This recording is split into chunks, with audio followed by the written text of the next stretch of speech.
बिस्मिल्लाहिर्रहमानिर्रहीम। मेरा नाम मोहम्मद ज़ीशान अब्दुल्ला है और मैं आपका टीचर हूँ for in economics double tutorial.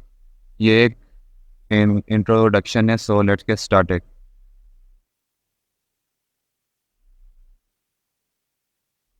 सबसे पहले तो हम ये बात करते हैं कि जो हमारा सिलेबस है और उसके एम्स क्या हैं।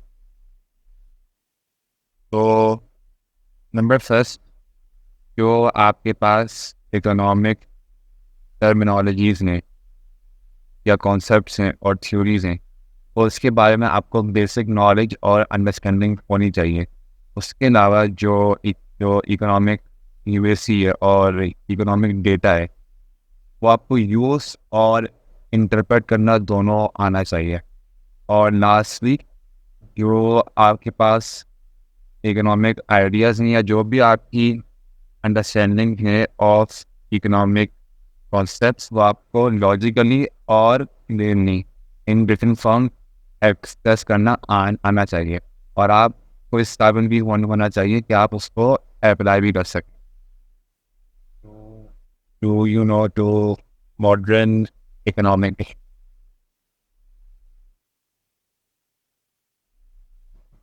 मूविंग ऑन, हम बात करते हैं हम असेसमेंट ओवरव्यू की।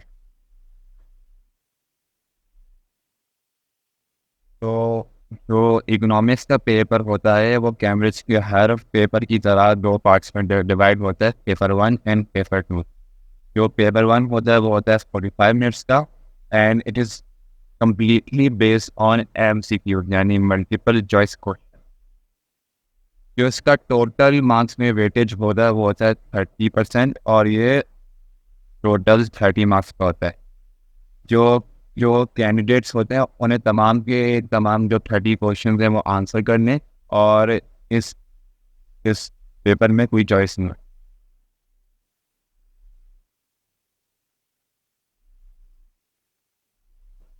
A2 ये होता है 2 hours and 15 minutes का।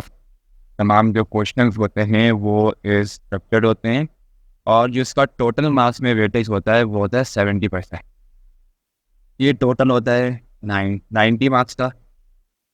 और जो जो भी कैंडिडेट ये एग्ज़ाम दे रहा है उसे एक कंपलसरी क्वेश्चन आंसर करना होता है, जो कि बेसिकली एक बड़ी सी केस स्टडी होती है ऑफ 30 मार्क्स। और उसके बाद उसे 4 क्वेश्चन दिए जाते हैं 20-20 मार्क के, जिनमें से जो कैंडिडेट है उसे कोई 3 करने होते हैं।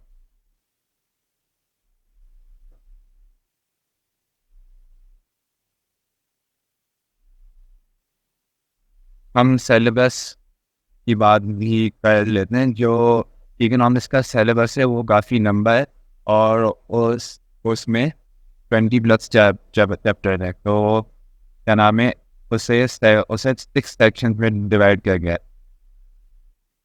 जो सबसे पहला सेक्शन है वो है द बेसिक इकोनॉमिक प्रॉब्लम।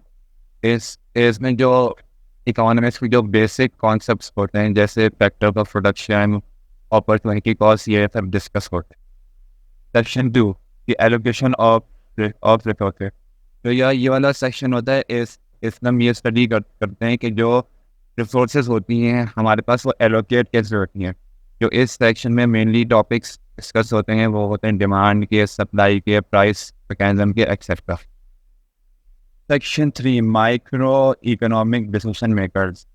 हम ये इस सेक्शन में हम ये स्टडी करते हैं मेनली कि इकोनॉमिक्स का एक इंडिविजुअल हाउस होल्ड पे, फर्म्स पे या बिजनेसेस पे क्या असर होता है, क्या इफेक्ट होता है। और इस सेक्शन में मेनली हम पढ़ते हैं हाउस होल्ड्स को, मनी एंड बैंकिंग को, और सेविंग्स को, ये सब etcetera. Section 4, government and the macro economy. इस सेशन में हम ये स्टडी करते हैं कि एक गवर्नमेंटल लेवल पे जो इकोनॉमिक्स है वो काम कैसे करती है, वो ऑपरेट कैसे करती है, वो फंक्शन कैसे करती है। तो इस सेक्शन में जो हम टॉपिक स्टडी करते हैं वो मेनली रिलेटेड होते हैं पॉलिसी से, जैसे मॉनेटरी पॉलिसी हो गई, फिस्कल पॉलिसी हो गई, आपका जो गवर्नमेंट का एनुअल बजट है वो हो गया, ये सब एक्सेट्रा। Section 5, economic development. इस सेक्शन में हम वो फैक्टर स्टडी करते हैं कि इसमें जिससे कोई भी जो मुल्क होता है, कोई भी जो नेशन होता है, वो अपने आप को माशियाती तौर पे इकोनॉमिकली डेवलप कर सके। तो जो इस सेक्शन में मेन जो हमारे पास टॉपिक्स होते हैं वो होते हैं पॉपुलेशन के, लिविंग स्टैंडर्ड्स के, एक्सेट्रा।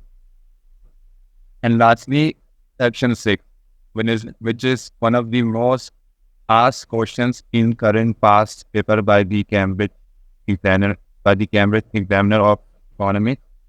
इस सेक्शन में हम ये पढ़ते हैं कि हमारे जो दूसरी नेशन के साथ, दूसरी कंट्रीज के साथ जो इकोनॉमिक रिलेशन हैं वो कैसे होते हैं।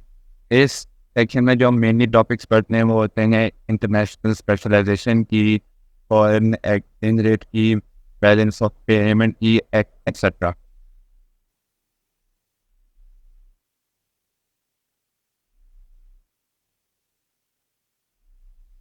तो thank you all for watching. ये सब एक ब्रीफ और इंट्रोडक्शन था टू इकोनॉमिक्स लेवल टू 8 1। तो इंशाल्लाह जो नेक्स्ट वीडियो होगी उसमें हम फर्स्ट चैप्टर और बेसिक से शुरू करें।